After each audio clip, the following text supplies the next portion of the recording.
All right, welcome to the Fantasy Six Pack Network. My name is Joe Bond, founder of FantasySixPack.net. With me is Corey Pieper. What's going on, man? I'm doing well. Just sitting here watching these double Monday night games. One of them being the Tennessee Titans and the Miami Dolphins. So not the greatest game in the world, but the other one's good. Seahawks and Lions. That's fun. Thought looking at the score, I thought the Dolphins Tennessee game was a baseball game. At least that was a while ago. It could be better than that, man. I don't know. It was a rough game here. Ooh, Jahmyr Gibbs just scored. There we go. Now we got some production going on. All right. I don't need Jahmyr Gibbs to score, but all right. So of course he's the one who does opposite of what I need. So yeah, naturally, Okay. I've got a little bit of a lead, but I need that. That's all I can get. We're done. Okay. All right. So we are here tonight talking some Week 5 waivers. Corey, you've got your article out on Fantasy Six Pack, and we're here to go through your top 10. So let's hit up the very first one. No shocker, Kareem Hunt.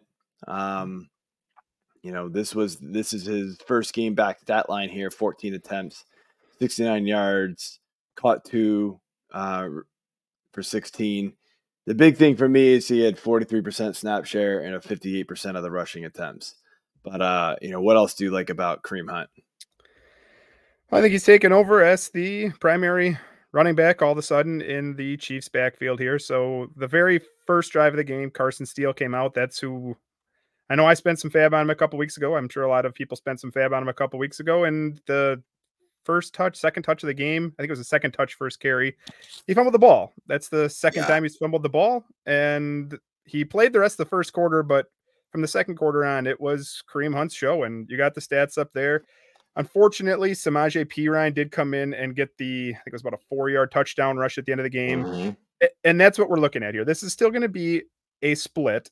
I'm not dropping Carson Steele this week, but you can't start him. I'm holding one more week to see what happens.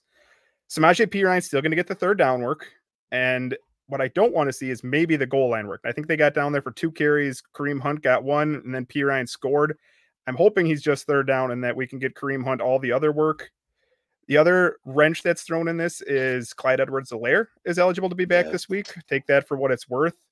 And this just isn't quite the typical Kansas City offense we're used to seeing. They're 13th in points per game. They've dropped every week, 27, 26, 22, and 17. But I do think they're going to lean more on the rushing attack going forward here. We saw the unfortunate injury to Rashee Rice.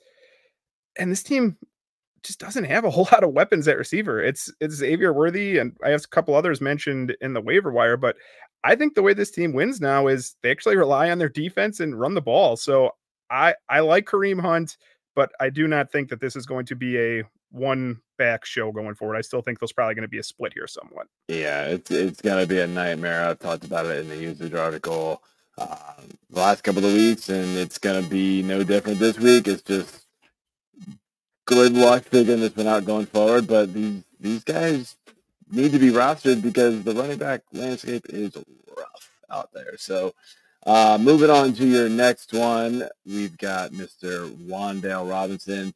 So what I'm showing here on the screen, and I lined up everything totally wrong. I'm just realizing, but you can figure it out. This is his game log for the year. So you're seeing just a ton of targets go his way, which is I'm assuming why you like him.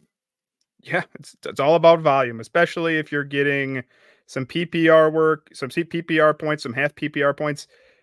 Do you know the 3 receivers that have more targets than Wan'Dale Robinson? That's it. Only 3 of them. Malik Neighbors. That is correct. That is absolutely correct. 52 targets in 4 games for Malik Neighbors. Dude, absolutely insane. I would have said one was Rashee Rice, but probably not anymore. He is not. He would have been through 3. He might have been. Yeah, I don't. Not Justin Jefferson. I don't know. I'm kind of at a loss here. Nico Collins is second with 43. Okay. I think if we're redrafting today, I think Nico Collins goes at the back of the first round. I'm pretty sure he would. Yeah, I mean, I got the reason why he dropped, and I kind of didn't target him. I just wasn't really sure who was going to be like the alpha there in Houston.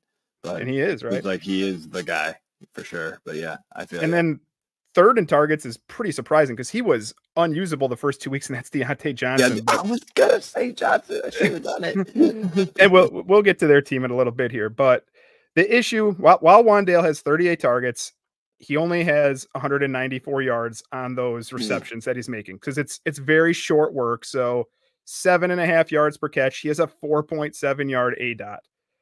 But in PPR scoring, he's 20th overall right now. Tonight, Amon-Ra St. Brown, if he has a good night, I'll probably pass him. But he in PPR, he's ahead of Drake London. He's ahead of Terry McLaurin. He's ahead of George Pickens. Like, he is usable here. Do I think there's a huge ceiling? Not really. But he's had between 9.8 and 18 points every week. We're getting to the land of buys here. We're getting to the time where you're going to be dealing with bye weeks. For a third option in my receiving core who I can rely upon for some consistent production, I'll take that all day, every day, right, as we go forward here. So I think go ahead and add Wan'Dale. Yeah, absolutely. I like that one as kind of a, especially bye week guys. So next up here, we got Josh Downs. He came back in week 3. Week 4, it was his kind of his big return here. And of course it was with more so Joe Flacco than Anthony Richardson. But, I also put his rookie season kind of stats out there too on the screen here, but tell me what you like about him. Yeah, so the last 2 weeks, he did tie for the team lead in targets the week before with Pittman. He actually tied yesterday for the team lead in targets. You have it on there, 8 catches, 82 yards, and a TD. The snaps are going up. He seems like he is recovered from, I believe his was a high ankle sprain. He had 32 snaps in week 3. And he had 41 snaps in week 4. So we're going up a little bit there. You mentioned it. Was it a hip pointer? The hip pointer to Anthony Richardson actually helps Josh Downs, which is sad to say, but it's not necessarily that I don't trust that Anthony Richardson can't throw the ball. It's just that they have to throw the ball with Joe Flacco. And with Anthony Richardson, they averaged 24 pass attempts per game. Joe Flacco basically played 3 quarters yesterday and threw the ball 26 times. So you're getting more volume, which is key in fantasy football. But I do think he can be successful with Anthony Richardson. It's just the ceiling is higher. I went back and looked at, you have his full season stats there. I went back and looked at just the game logs with Anthony Richardson from last year. He had 3 catches, and I know Anthony Richardson got hurt in some of these games. I didn't remember which ones it was, but he had 3 catches for 30 yards week 1 with Richardson. He had 5 for 37. 2 for 34, and 6 for 97 in those games. So I would prefer for Josh Downs' sake that Joe Flacco plays a little bit, but Josh Downs needs to be added. He's a very talented receiver. This team will find a way to get him the ball and get involved, whether or not that's Joe Flacco or Anthony Richardson. Yeah, no doubt. You never want to see a guy get hurt, but you want for the passing sake, and then honestly, when you add in the Jonathan Taylor injury too, like this is going to make this even more of a pass first offense, in my opinion. So next up, we've got Rico Dowdle. So I threw the snap counts on here for the Dallas Cowboys, and you can see weeks 1 through 4, Dowdle's been sort of steady, trending up, at least as far as like the percentage goes of snaps. Ezekiel Elliott was the man early on, going in the opposite direction. Deuce Vaughn's just there. So what's up with Dowdle? He's a starting NFL running back who's available in half the leagues. I mean, that's what it is. Has it been very overly impressive? Not really. Like you said, if we had the touches on there, he had 9 touches week 1, 11, 11, and 12. But the weeks when he's got 11 to 12 touches here, he's had between 56 and 61 yards. I can squint and say, okay, well, that's 5 yards a touch. We just need him to get the ball more. And 8.5 carries per game, 2 receptions a game, that's not enough. And it's partially because their offensive line has played poorly. On Thursday night in a game, I know I started him in a few places. I wasn't disappointed because he got in the end zone, but in a game where I expected them to beat the Giants handily, that didn't happen. And the Giants dominated time of possession. 35 minutes in that game, they had the ball. So Dallas just didn't get a whole lot of snaps. You can see how Dowdle dropped down there from 37 to 25. That's because Dallas just did not get many snaps. And I mean, you see Zeke dropped also. So that's kind of a telltale sign.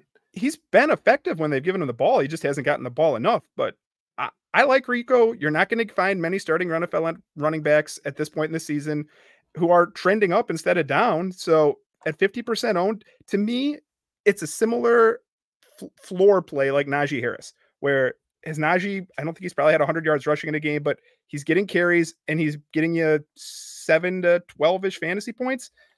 I think you're getting that out of Dowdle. And I think the upside's actually pretty high here if this team starts to get in some games where we actually have to see him used a little bit more. Yeah, I mean, good news for the offense. CeeDee Lamb looking like he's maybe starting to, round back out into form. So Jake Ferguson's healthy. That helps. Yeah. So I think the arrow can, it can only get better, I would hope, right? At least that's. And even the floor here hasn't been bad, right? Like I said, you're getting something. So that's why I'm looking to add Rico Dowdle where I can. Yeah. All right. So next up here, we've got a Green Bay receiver, and this is a tweet that actually got shared on our Discord, but it's from Ryan J. Heath. I believe he writes for Fantasy Points. He does like a recap of all the games, and the very first one he said was the target share with Christian Watson after the game, or once he left the game. Dontayvion Wicks led the way pretty handily with 25%. And he saw a boatload of targets as well. So, this is still a very crowded receiving core. I believe they still are going to spread it around, but why do you think Wicks is a must grab here? So Wicks was the Green Bay running back or the Green Bay receiver, that I drafted the most in fantasy season, simply because he went last. It wasn't that I thought he was better than Jaden Reed or even Christian Watson, Romeo Doubs, but he went last, and I thought, okay, there's just as much upside in him as there isn't any of the rest of them. But then Jordan Love got injured, and I thought it was going to be worse. I didn't think we'd see him back in week 4 here. I thought it'd be a month. So I dropped him. I think a lot of people probably did. That's why I can recommend him on here. But then yesterday, the Christian Watson suffers a high ankle injury. I saw that the LaFleur had a press conference today where he said he's out next week. High ankle injuries are tough. That's typically more closer to a month, so we'll see. But Dontayvion Wicks steps into that spot. His target share goes way up. The snap count goes way up. Right. He had went from 31 snaps, 36 snaps, 29 snaps, 58 snaps yesterday. Leads the team in targets. He could have had another touchdown. He dropped a touchdown in the end zone, but 5 catches, 78 yards, and 2 TDs. Now, some context to this game. The Packers were playing from behind early. They fell down 28-0, I think, in the very first quarter. So Jordan Love threw the ball 54 times. That's not going to happen most of the time. You're looking at a team that typically is going to throw 35 attempts. Now, yesterday they had 10 different players get a target. You're talking about, yes, did he have the highest target share? Sure. But Jaden Reed's going to get his targets. Romeo Doubs is going to get his targets. Mm-hmm. The tight ends, Kraft and Musgrave, Josh Jacobs, they love Emmanuel Wilson. Bo Melton's going to get in there. This is similar to me to Jawan Jennings, where do you have to add him like last week? Yes. Is this probably going to be Dontayvion Wicks' best game all season? Yep. If I was a betting man, I would say we just saw his best game, but I think you can get 10 plus fantasy points going forward here the next few weeks without Christian Watson in there. So yeah, add him, but don't just go in expecting, 20 plus points a week every week, because I just don't think that's going to happen. No, you're right. And honestly, I think I saw something. I mean, I've read a lot of news over the last 24 hours, but I think I saw something that they're considering the IR for Watson as well. So that's even a more of a reason to go ahead and add Wicks. So last up here, we got Xavier Legette, Carolina Panthers receiver, the rookie. What you got? Well, Carolina's going to have to throw the ball a lot. Let's start with that. They are the dead last defense for points allowed in the league. They have allowed 32.3 points per game. The next worst is the Rams at 28 points. So you're talking 4 points more per game for Carolina. And because of that, since Andy Dalton stepped in here the last couple of weeks, he threw 37 pass attempts week 1. And yesterday he threw 40 attempts. So we just talked about it with Deontay. He's had 27 attempts the last 2 weeks, or 27 targets, the last 2 weeks. Xavier Legette took 10 yesterday, turned it into 66 and a touchdown. He also had 2 carries for 10 yards. Anybody who knows me knows I love a receiver that gets scheme touches in the backfield. And so we'll see if that continues. But the injury to Adam Thielen, we we're just talking about injuries with Christian Watson. Mm-hmm. The injury to Adam Thielen, he has a hamstring injury. He is been placed on IR, so we missed this week. He has to miss at least 3 more. I know he did not have surgery, so maybe he is back right away. But because of that, Xavier Legette's on the field. It went from 35 snaps week 1, 20 snaps week 2, 44 week 3, 61 snaps yesterday. He actually had more snaps than Deontay Johnson.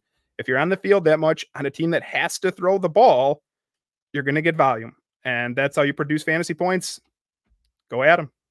Yeah, no, I like that one a lot. So, all right, man. Well, that is it for the week 5 waiver. Want to remind everybody while you're here, hit that subscribe button, hit that like button, leave those comments. We appreciate it. And of course, jump over to fantasy6pack.net/plans, become an all access member where you're going to get access to this waiver wire article, not just the top 6, but the full 20 plus that Corey goes diving into every single week, along with the many, many other things that we have out there for you guys, including our Discord, where you get direct access to all of us and all the DFS content, which pays for the membership itself. So hope you enjoy it, and good luck in the waiver wire bidding this week. See you later. Peace.